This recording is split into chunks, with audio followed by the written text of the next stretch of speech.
Easy geezers, so mobile gaming is absolutely booming at the moment, and with that comes a lot of mobile controllers that are on the market. And today we're going to be taking a look at Scuf's answer to a mobile controller called the Nomad. The well-known console controller company has come to market with this brand new sleek looking handheld controller which will fit all Android and iPhone devices. I should start off before we jump into the review of this that this isn't a sponsored video.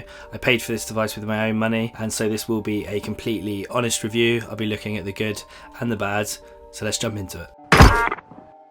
So straight out of the box, the form factor is super sleek. I opted for the black version. There is a white version as well, but to be honest, I kind of just prefer black hardware. I think it looks a lot slicker. And in the box, you'll get the controller itself, as well as a premium feeling braided charging cable. And also you get some changeable tips, which you'll be able to change the tops of the joysticks. So they'll just clip off and you can put on these ones. So the default ones are slightly concave, so your thumb kind of sits in them, but they also give you the option of having a more domed version, which you can then swap out if that's your preference.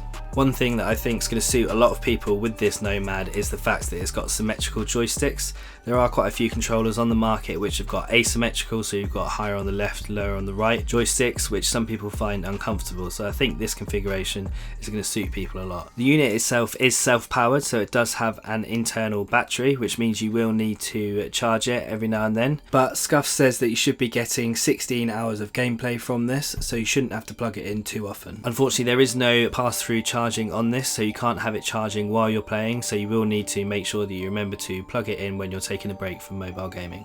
So because it is self-powered and it's got that battery, it means that it can connect directly to your mobile phone through Bluetooth 5.0. And setup is super simple. All you need to do is press the Bluetooth button that's on the bottom right of the controller, and you'll see it pop up in your Bluetooth devices. Make sure you pair to that, and then you'll be asked to download the app. Once you're prompted to, it will take you straight to the App Store, and you can download it directly from there and log in, and this will basically give you complete control of all of the remappable buttons and the triggers and even the back paddles. We'll take a look at the app in a bit more detail later in the video, but unfortunately one downside is that this app is only available on the App Store, so you'll only be able to get this on iOS devices. Unfortunately, you can't get this on Android at the moment. I do imagine this is something that Scuf are working on, and I can see them integrating this in the future, so Android users, you will have to be a little bit patient on this one, unfortunately. So once your app's installed and you've got some mobile games downloaded on your device, all you need to do is clip it into the telescopic controller,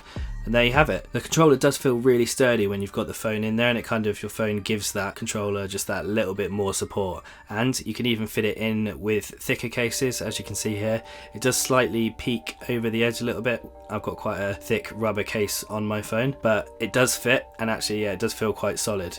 For me, one of the biggest drawbacks about this controller though is the fact that I have to use a camera bump adapter, which is this rubber part that comes with the set that you have to place on the bottom, and essentially this just means that your camera bump doesn't knock against the back. And I'm using an iPhone 15 Pro here, which I don't think is a hugely uncommon mobile device.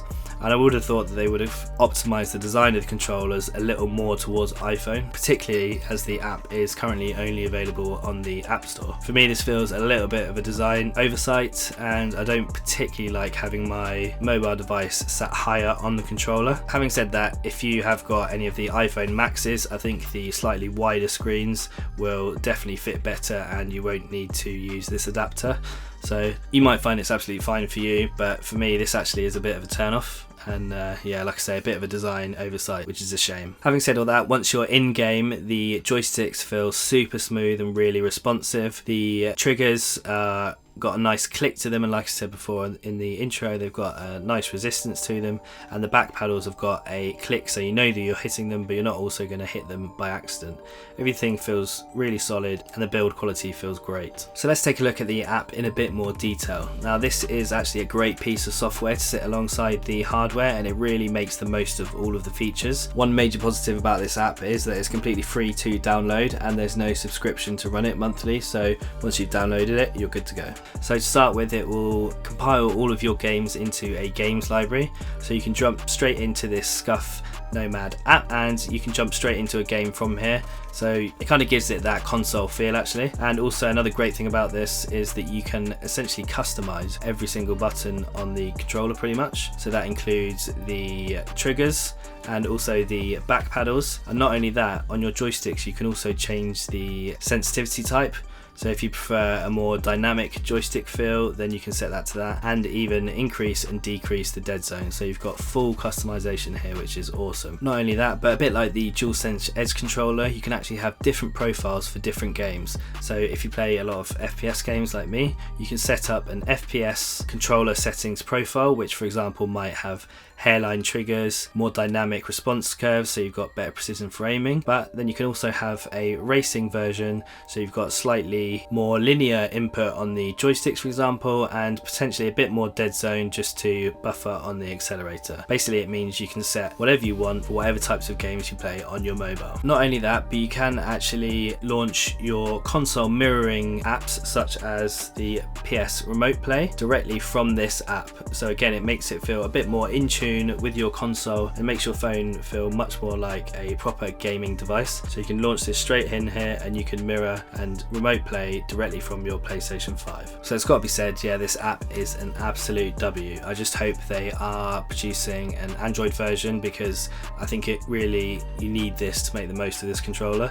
So it is a must that they add it for Android, to be honest. So with that all said and done, maybe we should chat about the price. So this comes in at $99 or £99 in the UK, and to be honest I think you get a lot of controller for your money for that. Like I say, the build quality feels great, the software is amazing, and to be honest is needed for getting the most out of it.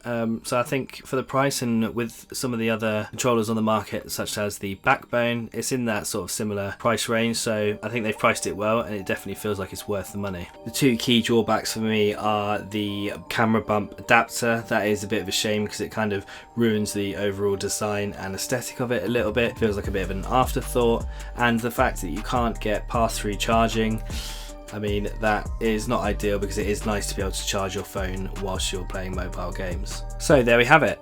Let me know down in the comments below if you're thinking of getting a Scuf Nomad, and also let me know if you'd be interested in seeing a direct comparison with the G8 Galileo, which is another mobile controller that I've reviewed on this channel. Hopefully you found this video useful. If you did, then please consider subscribing to the channel. I upload all things tech for FPS games, whether that's mobile or console. So yeah, if that's your bag, then hit the subscribe button. Thanks for watching, and I'll catch you in the next video.